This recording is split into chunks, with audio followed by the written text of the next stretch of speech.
British মন্ত্রী tulip Siddique তার বিরুদ্ধে ওঠা অভিযোগের তদন্ত চেয়ে একটি চিঠি দিয়েছেন। ব্রিটিশ প্রধানমন্ত্রী কিয়ের স্টারমারের নিয়োগ করা একজন উপদেষ্টাকে এই চিঠি দেওয়া হয়েছে। ব্রিটেনের জনগণকে সেবা দেওয়ার সুযোগ পাওয়া মন্ত্রীদের জীবনযাপন চলাফেরা কেমন হওয়া উচিত সেই সম্পর্কে বিধিমালা ঠিক করেন ওই উপদেষ্টা। বর্তমানে এই দায়িত্ব পালন করছেন লরি ম্যাগনাস।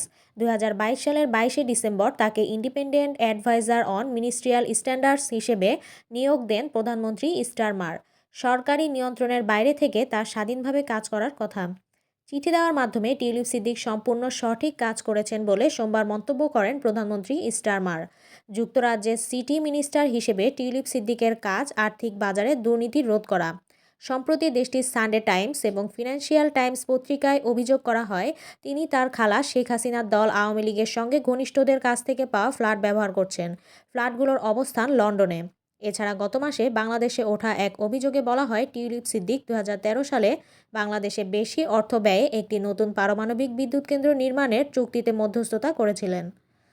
ম্যাকনাসের লেখা চিঠিতে টিউলিপ সিদ্দিক নিজেকে পুরোপুরি নির্দোষ দাবি করেছেন। তিনি লিখেছেন, সন্দেহ এড়ানোর জন্য আমি চাই আপনি স্বাধীনভাবে এই সম্পর্কে তথ্য প্রতিষ্ঠা করুন।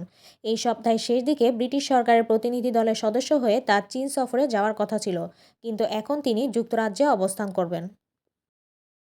Desk report, Surma TV 24, Paris, France.